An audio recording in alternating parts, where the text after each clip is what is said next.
চীনের বিরুদ্ধে লড়াইকে মাথায় রেখে ভারত আর আমেরিকা তৈরি করছে সবচেয়ে শক্তিশালী অ্যান্টি ট্যাঙ্ক মিসাইল, যা চীনের ঘুম ছুটিয়ে দিয়েছে।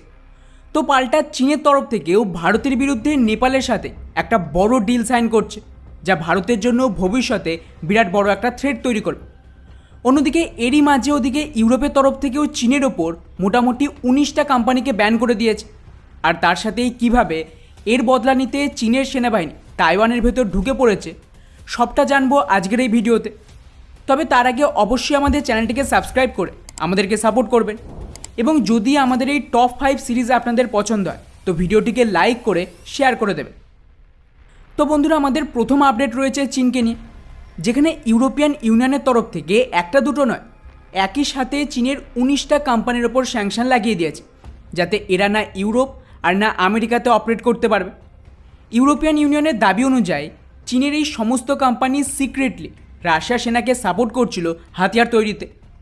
রিপোর্ট অনুযায়ী এখানে চীনের গ্লোবাল স্যাটেলাইট ইন্ডাস্ট্রির তরফ থেকে একাধিক কম্পোনেন্ট রাশিয়াতে এক্সপোর্ট করা হয়েছিল, যা রাশিয়ার মিলিটারি ব্যবহার করছে ইউক্রেনের যুদ্ধে।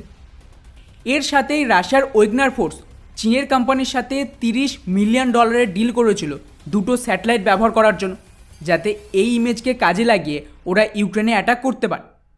যদিও চীন এগুলিকে অস্বীকার করছে, কিন্তু তা সত্ত্বেও চীনের ওপর এটা সবচেয়ে বড় স্যাংশন ছিল বলতে পারে। যদিও একা চীন নয়, ওদিকে তুর্কির দুটো কোম্পানি, কিরগিস্তানের দুটো কোম্পানি সহ ভারত, ইউএই, কাজাকিস্তান এই সমস্ত দেশের একটা করে কোম্পানির ওপর এই সেম ধরনের নিষেধাজ্ঞা লাগানো হয়েছে। যাই হোক, আমাদের পরবর্তী আপডেট রয়েছে ভারত আর আমেরিকাকে, যেখানে আমেরিকার তরফ থেকে তাদের সবচেয়ে শক্তিশালী অ্যান্টি ট্যাঙ্ক মিসাইল জ্যাভলিনকে ভারতে ম্যানুফ্যাকচারিংয়ের অফার দিয়েছে। রিপোর্ট অনুযায়ী এই মুহূর্তে ভারত আর আমেরিকার সরকার নিজেদের মধ্যে কথাবার্তা চালাচ্ছে, যাতে টেকনোলজি ট্রান্সফারের সাথে আমেরিকার এই মিসাইল ভারতেই তৈরি করা যায়। আপনাদের জানিয়ে রাখি যে এই মুহূর্তে ভারতীয় সেনার ভারী মাত্রায় এই জাতীয় অ্যান্টি ট্যাঙ্ক মিসাইলের দরকার, যার আন্ডারে অলরেডি ভারতের ডিআরডিও স্বদেশিভাবে এক ম্যান পোর্টেবল অ্যান্টি ট্যাঙ্ক মিসাইলকে বানিয়েও ফেলেছে। কিন্তু তা সত্ত্বেও ভারতের ডিমান্ডকে মাথায় রেখে আমেরিকা চাইছে যে যদি ভারতীয় সেনা ওদের মিসাইলকে সিলেক্ট করে, তাহলে এর প্রোডাকশান ওরা ভারতেই শুরু করে দেবে। এতে না কেবল ভারত টেকনোলজি পাবে, বরং তার সাথে ভারত থেকে এই মিসাইল ভবিষ্যতে বিশ্বের বাকি দেশেও এক্সপোর্ট করা হবে। আর খেয়াল করুন, একের পর এক আমেরিকার হাতিয়ার, তা সে ইঞ্জিন থেকে শুরু করে মিসাইল হোক বা ড্রোন থেকে শুরু করে আর্মার্ড পার্সোনাল ক্যারিয়ার, সব কিছুর প্রোডাকশান কিন্তু ধীরে ধীরে ভারতে শিফট করা হচ্ছে। এখন দেখা যাক যে ভারত এতে রাজি হয় কিনা। যাই হোক, এবারে আসে আমাদের নেক্সট আপডেট নেপালকে নিয়ে, যেখানে ভারতের বিরুদ্ধে গিয়ে নেপালের কমিউনিস্ট পার্টি চীনের সাথে তাদের বিআরআই প্রজেক্টকে সাইন করতে পারে। রিপোর্ট অনুযায়ী নেপাল আর চীনের মধ্যে খুব তাড়াতাড়ি একটা বাইলেটারাল মিটিং হবে, যেখানে চীন নেপালের ওপর চাপ দিচ্ছে যাতে ওরা এই প্রজেক্টকে সাইন করে নেয়।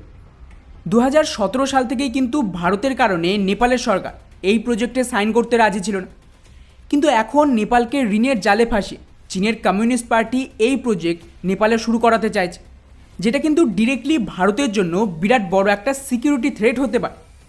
আর ঠিক এই কারণেই ভারতের কাছেও এর কাউন্টার রয়েছে।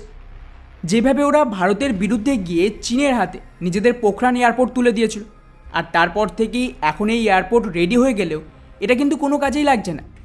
ভারত তো সাফ জানিয়ে দিয়েছে যে চীনের তৈরি এয়ারপোর্ট এবং এখানে চীনের অংশীদারি থাকায় আমরা এই এয়ারপোর্টের কোনো বিমান ভারতের আকাশে ঢুকতেই দেব না। ফলে স্বাভাবিকভাবে এই মুহূর্তে নেপাল এই এয়ারপোর্ট বানিয়ে ফেসে গেছে, এবং ভারত যতদিন না পারমিশন দিচ্ছে এই পুরো এয়ারপোর্ট কিন্তু পড়ে পড়েই নষ্ট হবে। সেক্ষেত্রে এবারেও নেপাল যদি ভারতের বিরুদ্ধে গিয়ে এই বিআরআইকে চালু করে, সেম ট্রিটমেন্ট আবারও ভারত সরকার শুরু করবে। যাই হোক, এবারে আসে আমাদের পরবর্তী আপডেট, আর তা হলো রাশিয়াকে নিয়ে।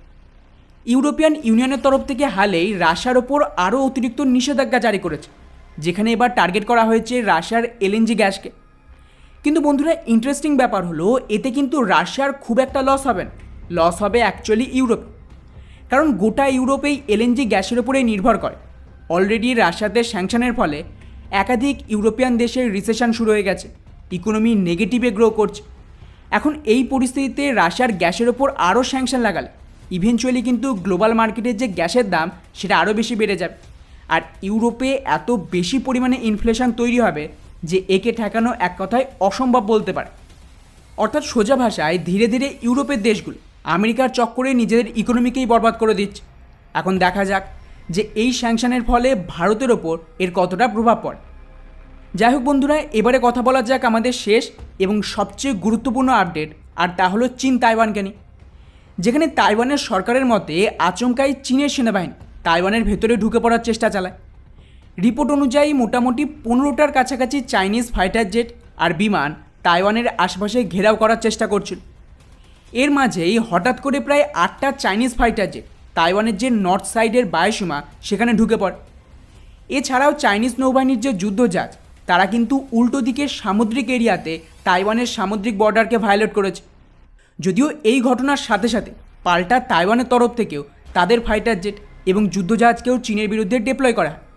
কিন্তু এটা একটা ঘটনা নয়, অলরেডি গত 4 বছরে 300 বারের বেশি চাইনিজ যুদ্ধজাহাজ এখানে তাইওয়ানের ভেতর ঢোকার চেষ্টা করেছিল এবং প্রায় 183 বার ওদের ফাইটার জেট তাইওয়ানের বায়ুসীমাতে ঢুকে পড়েছিল।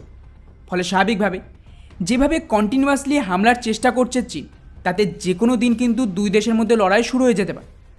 আর এখন পরিস্থিতি যেদিকে এগোচ্ছে তাতে এটা তো কনফার্ম যে আজ না হয় 2 বছর পরেও চীনের সেনা তাইওয়ানের ওপর আক্রমণ করবে, আর এই সব কিছু তারই একটা প্রিপারেশন। তো বন্ধুরা, এই ছিল আমাদের টপ 5 আপডেট। এটা আপনাদের কেমন লাগলো নিচে অবশ্যই কমেন্ট করে জানাবেন। জয় হিন্দ।